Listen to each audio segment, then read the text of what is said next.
విశాలంగా అంటే అంత బలంగా ఉండేవన్నమాట అండి. అందులోనికి ఇస్రాయేల్ ప్రజలు వెళ్ళకూడదు, అది కండిషన్. ఇక్కడ అంత బలమైన దాంట్లో నుంచి ఆ యెరికో రాజుగా పిలువబడుతున్న అపవాది ఎలా అంటే ఆ ద్వారాన్ని మూసివేశాడు వెళ్ళకుండా. దేవుడు అంటూ ఉన్నాడు ఏంటంటే, నేను చెప్పేది చెయ్యండి, ఆ ప్రాకారం నేను పగలగొడతాను అంటున్నాడు. దేవునికి స్తోత్ర, దేవునికి స్తోత్రం. ఎంత గొప్ప ఆశ్చర్యం అండి. వెళ్ళకుండా ఒక ద్వారం మూసిబడింది. ఈరోజు నీ జీవితంలో నా జీవితంలో కూడా ఒక మాట నేను చెప్తాను అందరికీ. కొన్నిసార్లు ఒక్కొక్క ద్వారం మన కోసం మూయబడి ఉంటుంది. దానికి మనం ఏమైపోతాం తెలుసండి, వెంటనే వెనుదిరిగిపోతాం అన్నమాట. ఎలా అంటే నిరుత్సాహం. మొట్టమొదటిగా నువ్వు ఏదన్నా కార్యం మొదలుపెట్టిన వెంటనే నిరుత్సాహం ఎదురైంది అనుకోండి, ఇంకా చాలులే బాబోయ్ వెనక్కి వెళ్ళిపోతాను నేను కదండి. చాలా మంది ఎలాగ అనుకుంటాం, ఏదన్నా ఒక కార్యం నువ్వు అడిగేసావు, సరే మంచి పనికే నువ్వు అడిగేసావు, మంచి పనికే నువ్వు అడిగేసినప్పుడు ఫస్ట్ నీకు ఎదురయ్యేది నిరుత్సాహం ఎదురవుతుంది. దానికి నిమిత్తమే నిరుత్సాహం ఎదురవగానే, ఆ దాని దర్శనం అవగానే చాలే ఇంకా ఈ కార్యం ఎక్కడతో ఆపేద్దాం, వెళ్ళిపోదామని అన్నది మాత్రం వెనుదిరగకూడదు. దేవునికి స్తోత్ర. అంతే కదండి మనం చేసిన పని. ఏదైనా కార్యం నిరుత్సాహం ఎదురైతే, ఆ పని జరగకపోతే, నువ్వు తలపెట్టిన మంచి కార్యం అన్నప్పుడు నీకు నిరుత్సాహం ఎదురవుతుంది, నీకు ఆ ద్వారం మూయబడుతుంది. ఈ మధ్యాహ్న కాల సమయం దేవుడు వాక్యం నీతో మాట్లాడుతుంది. దేవుడు అంటున్న మాట, నిరుత్సాహపడకు, నిరుత్సాహపడకు. దేవుడు ఎరుకో ద్వారము మూయబడినప్పుడు దాని ప్రాకారాన్ని బద్దలు కొట్టే జరిగింది కదా. నీ జీవితంలో కూడా ఆ ద్వారము కొంచెముగా నిరుత్సాహం నీకు మూయబడి ఉండొచ్చేమో, కానీ నీ ప్రాకారాలను బద్దలు కొట్టగల దేవుడైన దేవునికి స్తోత్రం. ఏ ప్రాకారమో, నీ సమస్య అనే ప్రాకారము, నీ ఎదుటని ఇబ్బంది అనే ప్రాకారము, ఇరుకు అనే ప్రాకారము దేవుడు పడగొట్టడానికి గొప్పవంతుడైన బలవంతుడైన. ఎందుకు నిరుత్సాహం? దేవుడు ఏమైనా చేయగలడమ్మా, చేయలేడా? చెప్పాలి. నిరుత్సాహంగానే దేవుడు చేయగలడా, చేస్తాడా? చెయ్యగల సమర్థుడు, ఏదైనా చేయగల సమర్థుడైన దేవునికి స్తోత్రం. అన్నిటికీ కూడా సమస్తము ఒక మాట. విశాలమైన యెరికో గోడలను దేవుడు బ్రద్దలు కొట్టాడు. చాలా గొప్ప కార్యం. అసాధ్యమైనవి కూడా దేవునికి సాధ్యం, మన వల్ల అసాధ్యమే. నేను డాడీ ఇద్దరం కూడా సైకిల్ మీద ప్రార్థనకి వెళ్ళొస్తుండే ఈ స్థలం గురించి ఒక మాట అనేవాడు. నాన్న శైలు ఇలా చెయ్యేసి నువ్వు ప్రార్థన చేయమ్మా, దీని వైపు ఉంచు, ఈ స్థలం మన మందిరానికి కావాలి అనేవాడు. దేవునికి స్తోత్రం. మనకి సాధ్యమేనా? ఒక మాట చెప్పండి నాకు, ఆ మాట ఇప్పటికీ గుర్తు. మనకి అసాధ్యం, కానీ దేవునికి చెప్పాలి. దేవునికి అమ్మ సాధ్యమే కాదు. ఆ మాట చెప్పడానికి అందరూ కూడా నోట్లో అసలు నాకు మాటలు రావండి పెద్దగా, అసలు నేను మాట్లాడినండి ఎక్కడన్నాడు చెప్తున్నారు. దేవునికి సాధ్యమా కాదా? మనకు అసాధ్యమే, దేవునికి సమస్తము సాధ్యము. నమ్ముట నీ వల్ల అయితే నమ్మువానికి సమస్తము సాధ్యపరిచే దేవుడైనా. చాలా ఆటంకాలు వచ్చాయి దీని విషయంలోని. దీని విషయంలో నిలబడిన వారు ఎవరంటే రాజులు, చెప్పాలంటే అధిపతులు, మన ఊరికి పెద్ద మనుషులే. చాలా బాధ కలిగేది ఒక మాట వినేటప్పుడు, విన్నప్పుడు నిరుత్సాహం ఎదురైంది. తర్వాత దేవుడు ఈ స్థలాన్ని మనకు బహుమానంగా ఇచ్చాడు. దేవునికి స్తోత్రం, దేవునికి స్తోత్రం. ఎందుకంటే ఇది రావడానికి చాలా మంది అడ్డుపడ్డారు, చాలా ఆటంకాలు వచ్చాయి. ఈ విషయమే కదా, ఇంకా చెప్పుకుంటూ పోతే చాలా ఉన్నాయి మన జీవితంలో. ఎగ్జాంపుల్ మీకు చెప్పాను. నిరుత్సాహం ఎదురవుతుంది, కానీ దేవుడు సాధ్యం. అలాంటి దేవుడు గొప్ప కార్యం చేశాడు. ఈరోజు నీ జీవితంలో, నా జీవితంలో కూడా మన సమస్య అనే ప్రాకారాలు బద్దలవ్వాలంటే, మన ఇబ్బందులు అనే ప్రాకారాలు బద్దలవ్వాలంటే, మన ముందు అడ్డుగోడగా దేవునికి మనకి ఉన్న మధ్యలో ఉన్న అడ్డుగోడ బద్దలవ్వాలంటే మనం ఏం చేయాలి? ఇక్కడ ఇశ్రాయేలు ప్రజలను దేవుడు ఒక మాట చెప్పాడు. ఒక నలుగురిని ఎంచమని, ఒక ఐదుగురు ఒక కార్యాలు దేవుడు చెప్పాడు. ఒకటి, యోధులు కావాలన్నారు. ఎవరండి చెప్పాలి? నా వెనక మీరు చెప్పాలి. ఒకటి, యోధులు. రెండు, 7 పొట్టేళ్ళ కొమ్ములను ఊదే యాజకులు కావాలన్నారు. తర్వాత 3, సర్వలోకనాథు నిబంధన మందసం మోసే యాజకులు కావాలన్నారు. యాజకులు కావాలని అన్నప్పుడు వీళ్ళందరూ చుట్టూ కూడా వెళ్తూ ఉండగా దాని చుట్టూరు కూడా ఎవరు ఉండాలంటే? ప్రజలు ఉండాలంట. దేవునికి స్తోత్రం. ఎవరు ఉండాలంట అండి? ప్రజలు ఉండాలంట. చుట్టూరు ప్రజలు ఉండాలంట. తిరుగుచుండగా చుట్టూరు ప్రజలు ఉంటాయి. ఎన్ని రోజులు తిరగాలంటండి? ఎన్ని రోజులు? 7 రోజులు చెప్పాలి. ఎన్ని రోజులు? 7 రోజులు అన్నమాట. 7 రోజులు కూడా దాని చుట్టూ, అంటే ఆ ప్రాకారాల చుట్టూ తిరగమన్నాడు. అసలు ఇదేనా విషయమేనంటారో ఒకసారి ఆలోచన చేయండి. ఎందుకంటే 7 రోజులు కూడా తిరగమన్నారు. ఓ సామెత వాడతారు, తెలుసో లేదో మీకు, మంత్రాలకి ఏం రాలవంట చెప్పాలి. మంత్రాలకి ఏం రాలో? చింతకాయలు రాలో కదండి. దేవుడు అంటున్నాడు 7 మార్లు మీరు తిరగాలి. తిరిగితే ఆ ప్రాకారాలు బద్దలైపోతుంది. దేవునికి స్తోత్రం. గుణపాలు అట్టుకొని, పారలు పట్టుకుని, ఇంకా బాంబులు అట్టుకుని తిరగమన్నాడా? కాదు. ఏం పట్టుకుని తిరగమన్నాడు దేవుడు? నిబంధన మందసం, ప్రార్థన యోధులు, యాజకులు, కొమ్ము ఊదే యాజకులు. అసలు చాలా గొప్ప విషయం. ఇస్రాయేలు ప్రజల జనాంగం 7 మార్లు మీరు తిరిగితే కనుక ఏమైందంటే వారంతా లాస్ట్ రోజు ఒక మాట, యెహోవా ఈ పట్టణమును మాకు అప్పగించబోతున్నాడు అంటూ 7వ రోజు తిరిగారు. 6 రోజుల వరకు మౌనంగా తిరగమన్నాడు. 7వ రోజు ఆర్భాటముతో యెహోవా మాకు ఈ పట్టణమును అప్పగిస్తున్నాడు అని 7వ రోజు తిరిగేసరికి ఏం జరిగిందండి అక్కడ? అమ్మా మాట్లాడాలి, అసలు ఏం చెప్పలేదని మేము అందరూ చూస్తున్నాం. ఏం జరిగింది అక్కడ? ఏమయ్యాయి? ప్రాకారాలు అయ్యాయా లేదా? అమ్మా అయ్యా. దేవునికి స్తోత్రం, దేవునికి స్తోత్రం.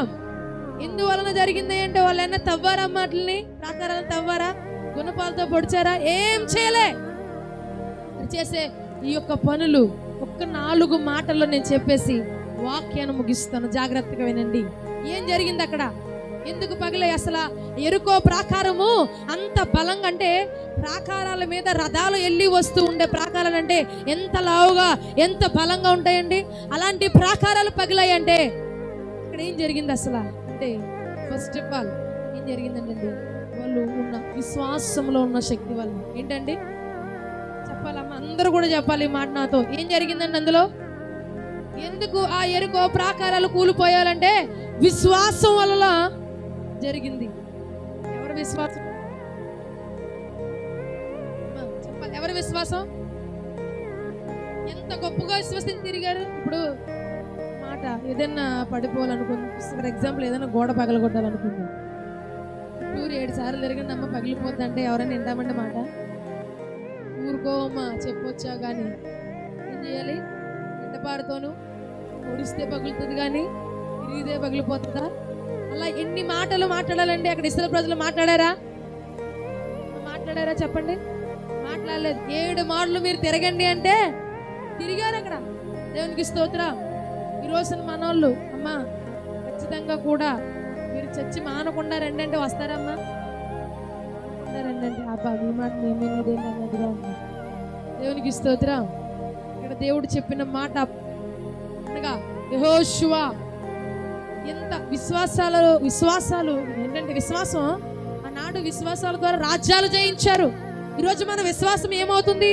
మన విశ్వాసం ఎలా ఉంటుంది? ఏ విధంగా చూపిస్తున్నాం మనం? ఈ ఇశ్రాయేలు ప్రజలు ఎలా అయితే దేవుడు యెహోషువకు ఆజ్ఞాపించారు ఆ విధంగానే ఒక మాట మాట్లాడకుండా విశ్వాసముతో తిరిగారండి. దేవునికి స్తోత్రం. అదే యెహోషువ గ్రంథం 6:20 చూడండి ఒకసారి. ప్రజలు కేకలు వేశారు.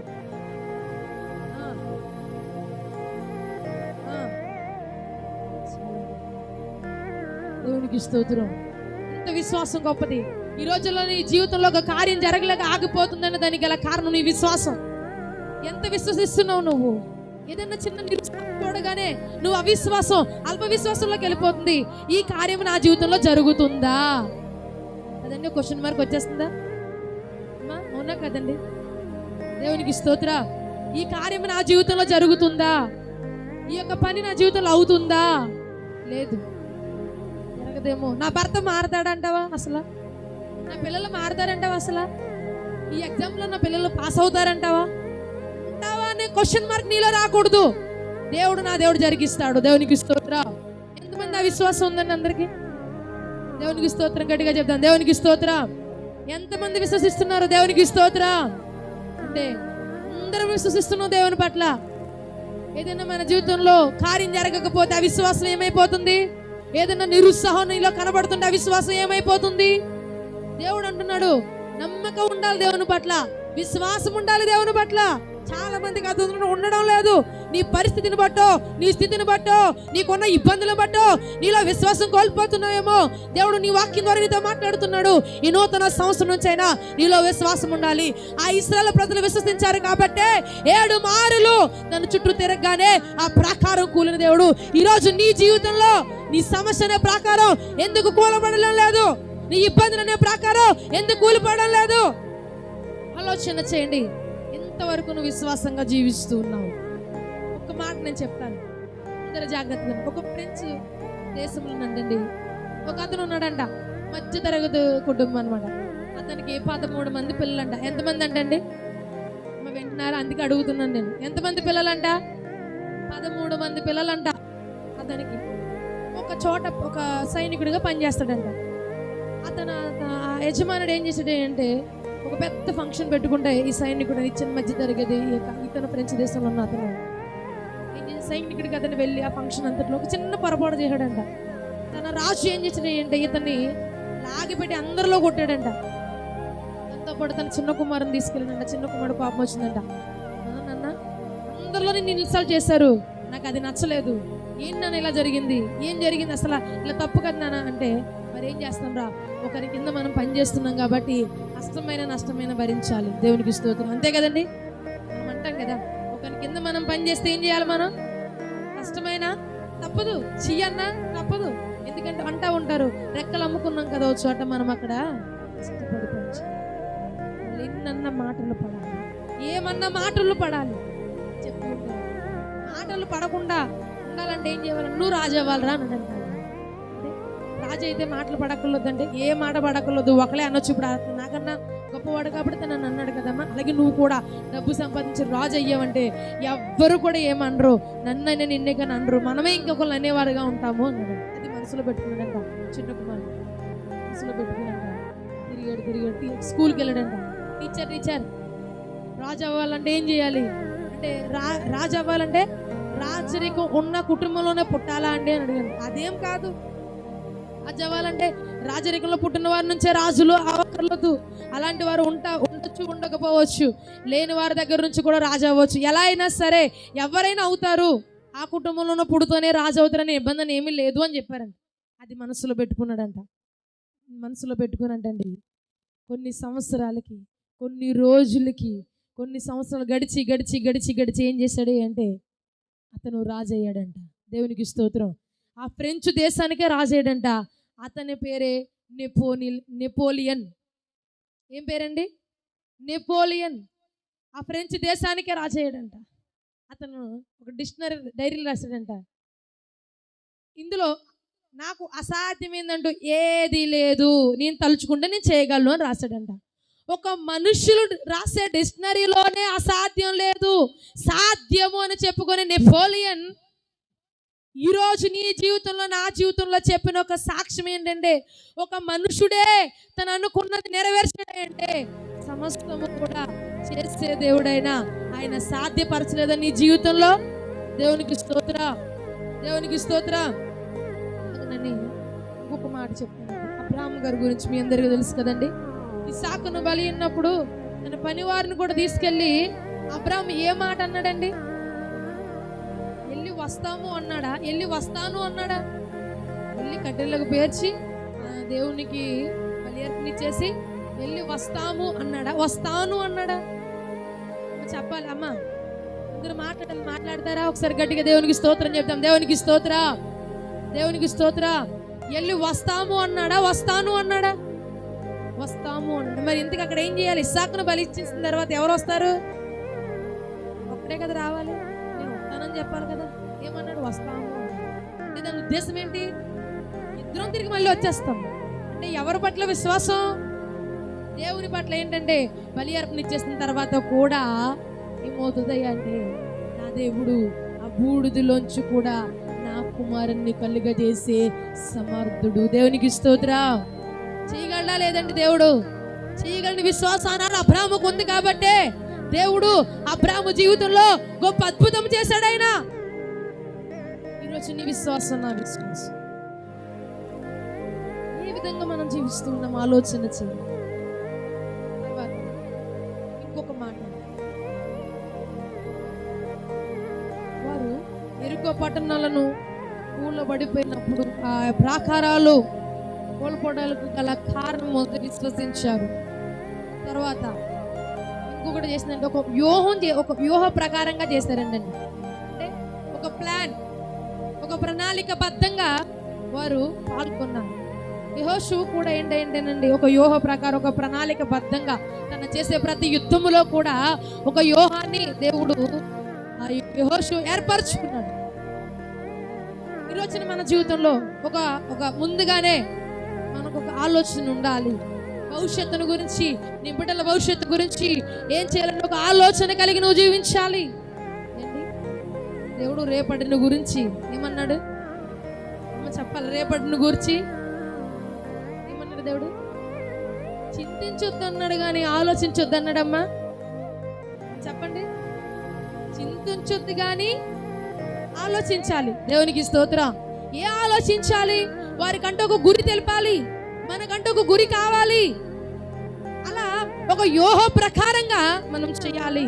దేవుడు సంఘమును గూర్చి పరమగీతం గ్రంథంలో ఒక మాట అంటాడు చూడండి. పరమగీతం గ్రంథం 6వ అధ్యాయం 10వ వచనంలో, పరమగీతం గ్రంథం 6వ అధ్యాయం 10వ వచనం, పరమగీతం గ్రంథం 6వ అధ్యాయం 10వ వచనం. ఒకసారి మాట చదవండి.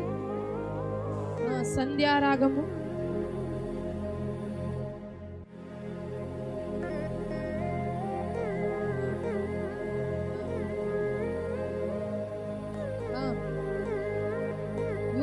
సైన్య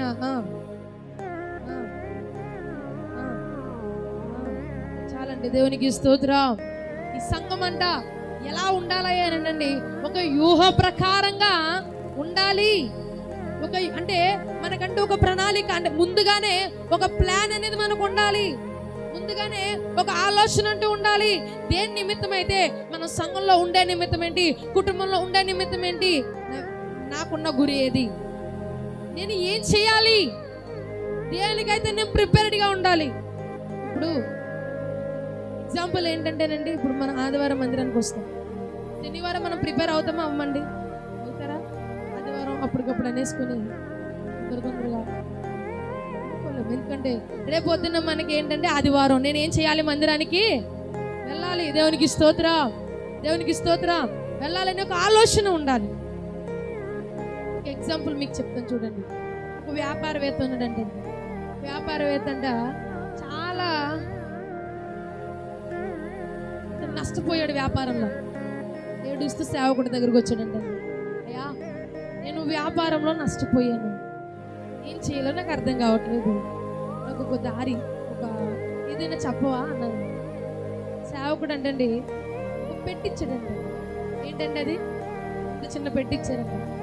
ఇవ్వగానే ఆ వ్యాపారవేత్త ఏం చేశాడు ఏంటనండి, పట్టుకుని వచ్చి ఇంటికి వచ్చిన తర్వాత ఇందులో ఏదైనా ఉందేమో, ఏదైనా డబ్బు ఇచ్చారేమో, ఏదైనా నాకు ఉపయోగపడేది ఏమైనా ఇచ్చారేమో అని చెప్పేసి పట్టుకుని వచ్చి ఇంటికి వచ్చిన తర్వాత ఓపెన్ చేశారండి. ఓపెన్ చేస్తే అందులో 3 వస్తువులు ఉన్నాయంటండి.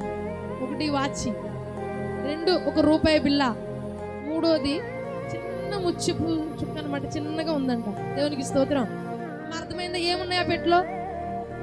అమ్మ చెప్పాలి. అందులో అంటారండి వాచి, రూపాయి బిల్ల, ముచ్చిపు, ఏమంటారండి చిన్న ఏదో అనొచ్చు, ముచ్చిపు కూడా చిన్నది. ఓకే, ఈ 3 ఉన్నాయంటండి.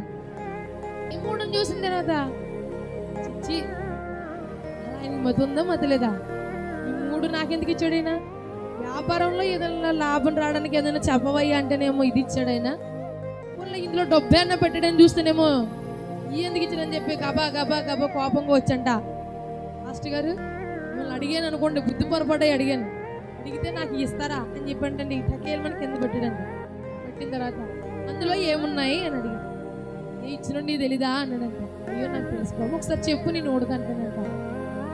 వాచి, సరే ఎందుకు ఈ 3 నేను పెట్టించానో తెలియదు, దీనివల్ల నీకు 4 మాటలు నేను చెప్తాను, జాగ్రత్తగా విను అన్నాడండి.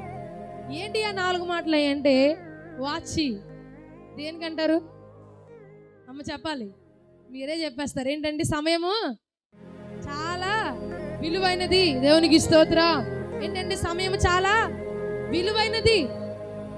విలువైనది సమయాన్ని మనం ఏం చేయాలంటే వినియోగించుకోవాలి. వ్యర్థమైనగా ఫేస్బుక్లు, వాట్సాప్లు, టీవీలు, సినిమాలు, సీరియళ్ళు, వ్యర్థమైన వాటికే ఏం చేస్తున్నామా అంటే మన సమయాన్ని అప్పగిచ్చేస్తున్నాం. అమ్మ దానివల్ల ఏమైనా లాభం ఉందా తల్లి?